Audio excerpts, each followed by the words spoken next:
Il sera question d'histoire. Française, Français, I have a dream. Je suis contre la peine de mort.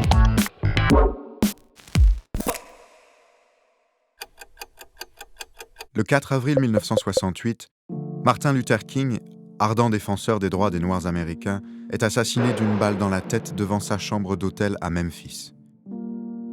La disparition de cette icône, prix Nobel de la paix qui n'a pas encore 40 ans, suscite l'émotion du monde entier.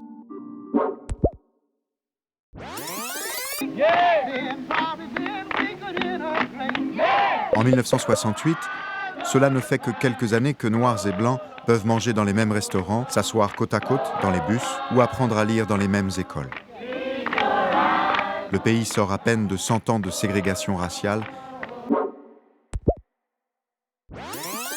La ségrégation raciale commence peu de temps après la guerre de sécession. Cette guerre civile qui oppose le nord et le sud des États-Unis conduit à l'abolition de l'esclavage par Abraham Lincoln. Noirs et Blancs sont enfin égaux devant la loi. Mais les activistes du Sud, racistes et négriers, ne l'ont pas encore admis. Ils se sentent menacés par le départ de leurs esclaves qui assuraient jusqu'ici l'exploitation de leurs plantations. Ils décident de contourner la Constitution qui accorde aux Noirs le droit de vote et la citoyenneté, et votent une série de lois qui les écartent de tous les lieux et services publics utilisés par les Blancs. Est-ce que tu voudrais aller à l'école avec des petits Noirs ? Non. Il n'y a pas de raison, c'est ridicule. C'est contre cette ségrégation raciale que Martin Luther King s'est battu pendant près de 10 ans, devenant très vite l'un des leaders d'un vaste mouvement de résistance, le Civil Rights Movement. Je suis contre la violence. Martin Luther King est un jeune pasteur de 26 ans lorsqu'il sort de l'ombre en 1955.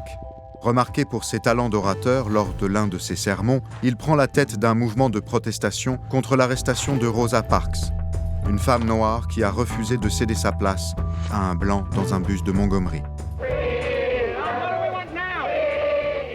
Quelques mois plus tard, la Cour suprême interdit la ségrégation dans les bus.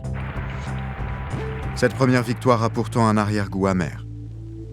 La ségrégation raciale est encore en vigueur dans de nombreux États et la plupart des Afro-Américains continuent de subir les violences des racistes et suprémacistes blancs, notamment des membres du Ku Klux Klan. Le Ku Klux Klan est une organisation secrète fondée en 1865 par d'anciens officiers sudistes de la guerre de sécession. Son objectif, assurer la suprématie de la race blanche qu'ils considèrent supérieure. Terrifiants dans leur tenue fantasmagorique, les membres du clan font régner la terreur à coups de pendaisons, de lynchages, de massacres et d'humiliations. Tout cela est ridicule, affreux et inutile. Pourtant, face à cette violence, malgré les arrestations, les menaces de mort et les attaques à la bombe, Martin Luther King continue de revendiquer la désobéissance civile. La désobéissance civile est une forme de résistance non violente. Inspiré par Gandhi, Martin Luther King veut convaincre par la seule force des mots.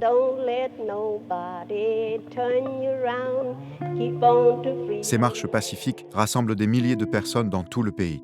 Néanmoins, cette doctrine suscite également la désapprobation de certains Noirs qui doutent de son efficacité et proclament le Black Power, dont l'un des leaders, Malcolm X, est lui aussi assassiné.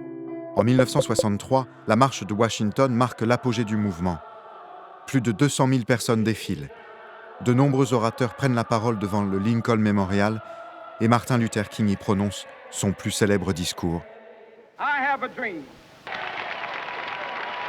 Un an plus tard, le 3 juillet 1964, le président Johnson signe le Civil Rights Act, qui déclare illégale toute forme de discrimination.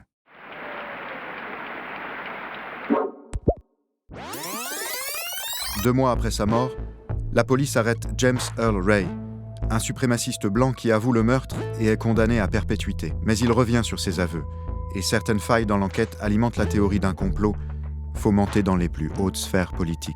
Free at last! Free at last! Thank God Almighty! We are free at last!